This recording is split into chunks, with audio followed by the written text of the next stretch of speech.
Леденцы от кашля для всей семьи. Нет ничего лучше, чем приготовить средство для больного горла своими руками. Даю простой и быстрый рецепт. Итак, 250 граммов меда и 2 столовые ложки измельченного корня имбиря. Положите в кастрюлю с антипригарным покрытием и варите до загустения. Пока смесь еще не загустела, разлейте ее по формочкам или налейте небольшими кружочками на пергамент.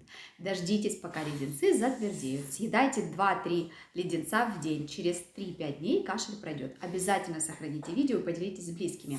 А если вам нужна индивидуальная консультация, переходите по ссылке в шапке профиля в Telegram и оставляйте заявку на консультацию.